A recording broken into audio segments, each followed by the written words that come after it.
What's going on, folks? Welcome back to the Shark Shade channel. So today we are going to talk about a product that I came across at Rockler.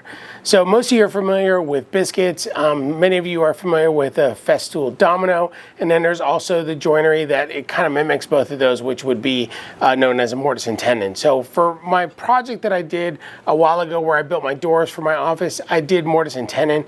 It was a great process. It was a great learning experience, and I'm really glad that I learned how to do a mortise and tenon. But it is time consuming and it takes a long time to do that type of joinery.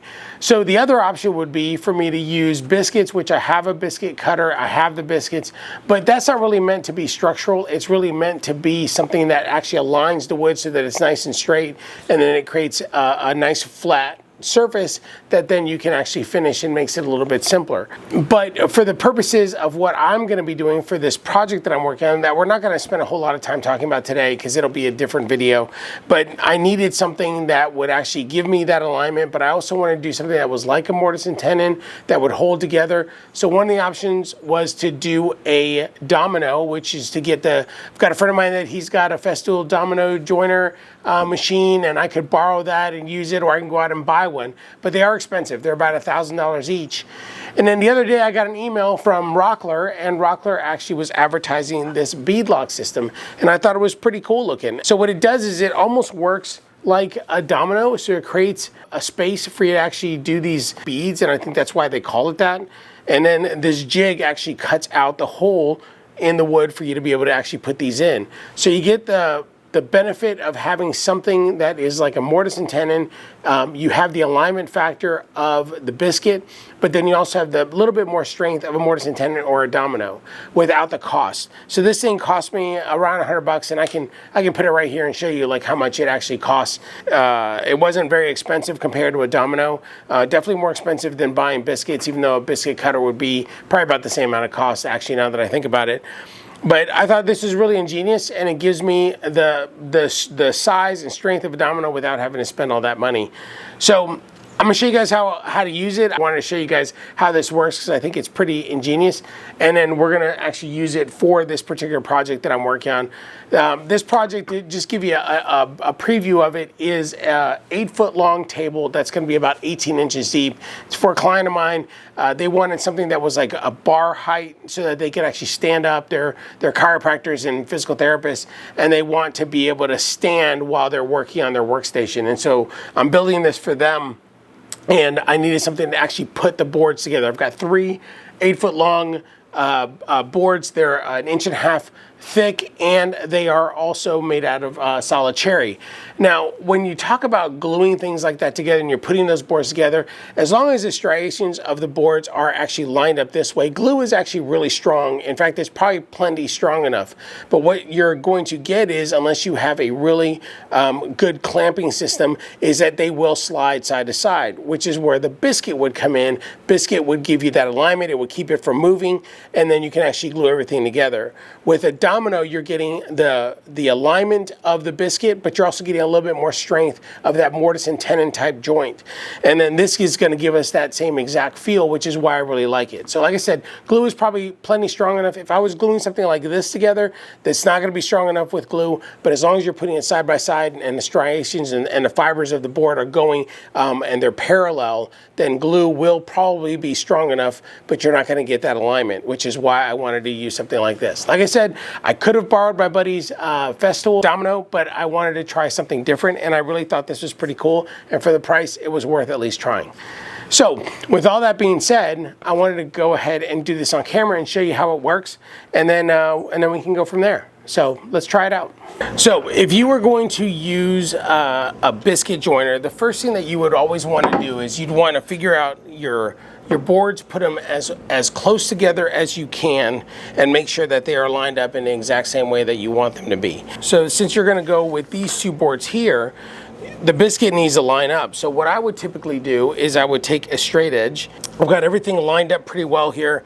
We're probably going to take off a little bit of a piece off of the edge here, but we are going to put our first bead here, and then I'm probably going to do about 4 of them across. Again, the glue is going to be plenty strong enough for me to hold both of these boards together, but this is going to give us that alignment. I've got this little piece that I'm going to cut off here. So this is about where I want things lined up. I'm going to take my straight edge and I'm going to mark a line between the two of them. So now I know exactly where these are going. And then on the bead, on the jig, you've actually got a line that's right there that's actually going to show you, and let me see if I can get my hand on there, it's going to show you exactly where this needs to go. So first thing you're going to do is you're going to flip it over and you are going to line up your red line on the beadlock with the actual mark that we just made, and then we're going to clamp that in place. So on here, you've actually got an A, and then you've also got a B. And so the first one you're going to start off with is the A. Now I've got the depth on my drill bit here set to the proper depth so that it goes through the actual jig, and then it goes to the proper depth that is just over half of the actual bead here. And you can see kind of that pattern where it's you know, it's rounded edges, and so it looks like a domino, but it's got a little bit different shape. Just a little Allen wrench to actually set that properly. And then we can go ahead and start drilling.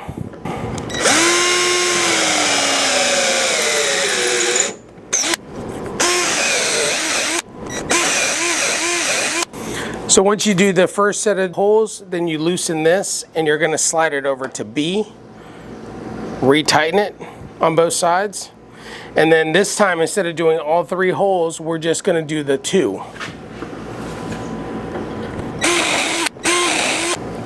Okay, so that one's done.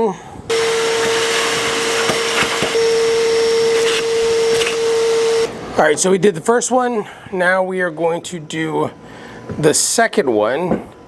And on this one, we're actually going to have to flip it around and go from this side. And the reason why is because, as you can see, the depth, which is the one thing I'm not thrilled about. This is 1.5 inches, so we're pretty close to the edge here. But again, I'm not worried about structure on this, but it should work just fine. So on the other side, we need to make sure it's the same depth, or else you don't get the alignment.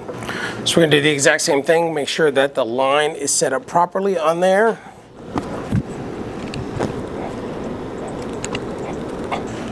We're gonna put this thing back over here to the A position, retighten everything,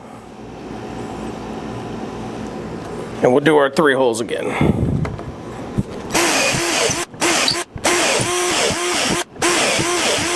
And first set of holes are done.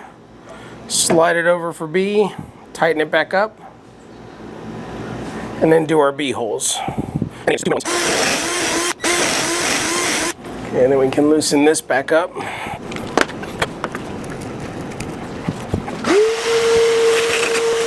All right, so now we've got everything cut out, we can actually test the fit. That slides right in there. And then we can turn these over. See how this lines up.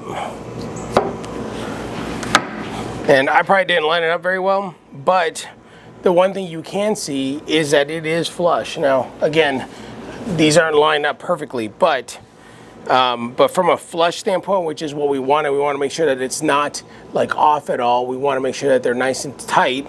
And then of course, when we glue it, we're going to glue the tenons in place, and then we're also going to glue the actual boards as well. But now I can go all the way across the board and do my other pieces, and then we're in pretty good shape.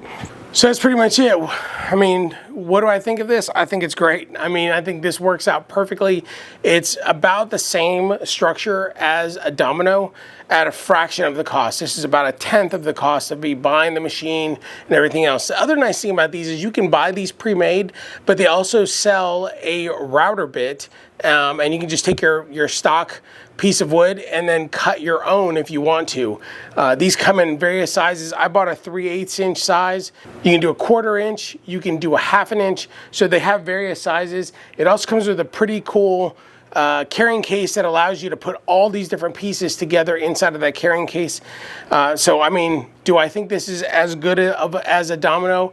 Probably not. Is it as fast as a domino? Absolutely not. This is going to take me a little bit longer, but it is going to be a fraction of the time of doing mortise and tenons, and then it's going to give me the structural strength that I would want from a mortise and tenon without doing the biscuits, because the biscuits, again, are great for alignment, but they're not going to be structural. And in the particular case of this particular project, where I've got the boards lined up in parallel, the glue should be fine, but this is going to give me a little bit extra strength. It's going to give me the alignment that I want, which will give me a less surface for me to have to refinish when I'm completely done. So pretty happy with this. Probably the thing that I don't love about it is the fact that I can't set the depth, so I can't put this like in the middle of the board. As you can see right here, it's pretty high up, so it's not along the middle of the board, which I would have preferred. But because I'm not really too terribly worried about structure on this particular one, it'll be fine. And if I was using obviously thinner boards, then it would work just fine as well. So I'm not sure if you can put spacers in here. That's the one thing I didn't check and see. I wonder if maybe there's a way to put spacers so that you can adjust the depth of it. But in any case, this works out just perfectly for my needs on this particular project.